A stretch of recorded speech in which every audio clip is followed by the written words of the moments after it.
புதுச்சேரியில் வருமான வரித்துறை ஊழியர் சம்மேளனத்தின் 73ஆம் ஆண்டு சம்மேளன நாள் கொடியேற்றும் விழா நடைபெற்றது. ஒரு சிறப்பு பார்வை.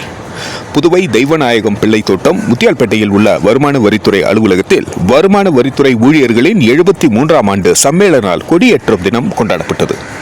இன்று பிப்ரவரி 10, 2025 நாடு முழுவதும் உள்ள வருமான வரித்துறை அலுவலகங்களில் வருமான வரித்துறை ஊழியர்களின் சம்மேளன நாள் கொண்டாடப்பட்டு வருகிறது. அதையொட்டி தெய்வநாயகம் பிள்ளை தோட்டம் முத்தியால்பேட்டை புதுச்சேரியில் உள்ள வருமான வரித்துறை அலுவலகத்தில் வருமான வரித்துறை ஊழியர்களின் 73ஆம் ஆண்டு சம்மேளன நாள் கொடியேற்ற விழா நடைபெற்றது. இந்த விழாவிற்கு புதுவை வருமான வரித்துறை ஊழியர் சங்க தலைவர் தோழர் கே அரவிந்தநாதன் தலைமை வகித்தார்.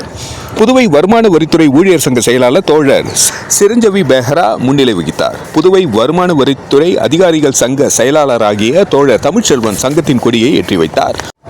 மேலும் இந்த நிகழ்ச்சிக்கு சிறப்பு விருந்தினர்களாக புதுவை வருமான வரித்துறை ஊழியர் சங்க மண்டல செயலாளர், புதுச்சேரி, கடலூர் மற்றும் விழுப்புரம் தோழர் டி கோவிந்தன், தோழர் செங்குட்டவன், ITGOA வருமான வரித்துறை அதிகாரிகளின் சங்க தலைமை குழு உறுப்பினர், வருமான வரித்துறை அதிகாரிகள் சங்க தலைவர் தோழர் கிஷோர், வருமான வரித்துறை முன்னாள் அதிகாரிகள் சங்க தலைவர் கணேசன் ஓய்வு, வருமான வரித்துறை அதிகாரிகளின் சங்க உறுப்பினர் தோழர் சுரேஷ் பாபு குன்று, வருமான வரித்துறை உதவி ஆணையர் ஆகியோர் சிறப்பு விருந்தினர்களாக கலந்து கொண்டனர். இவ்விழாவில் புதுவை வருமான வரித்துறை அலுவலக அதிகாரிகள் மற்றும் ஊழியர்கள் திரளாக கலந்து கொண்டு விழாவினை சிறப்பித்தனர். விழாவில் இறுதியில் புதுவை வருமான வரித்துறை ஊழியர் சங்க உறுப்பினர் தோழர் அகிலன் அனைவருக்கும் நன்றி கூறினார். இவ்விழாவில் பல்வேறு கோரிக்கைகளை வலியுறுத்தி கோஷங்கள் எழுப்பப்பட்டன. நன்றி. மக்கள் மொழி செய்திகளுக்காக சரவணன், புதுச்சேரி.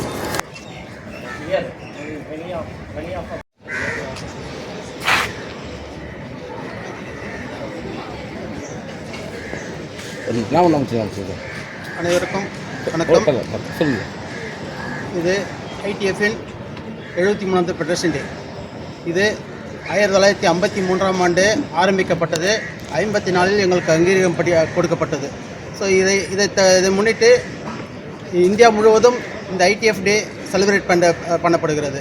எங்களது அகில இந்திய தலைவரும் பொது சேவை காம்ரேட் வெங்கடேசன் அவர்களின் சுற்றறிக்கையின்படி நாங்கள் இங்கே பாண்டிச்சேரி பிரான்ச்சில் நாங்கள் இதை கொண்டாடி கொண்டிருக்கிறோம்.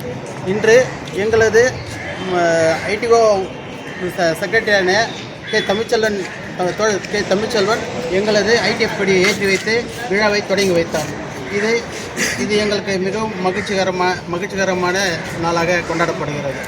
ஸோ நாங்கள் எங்களது பல்வேறு கோரிக்கைகள் நிறைவேற்றி எப்பொழுதும் நாங்கள் போராடி வருகிறோம். எங்களது கோரிக்கைகளை மத்திய அரசாங்கம் எங்களுக்கு நிறைவேற்றி தரும் வரை நாங்கள் போராடுவோம் என்று கூறிக்கொள்கிறோம்.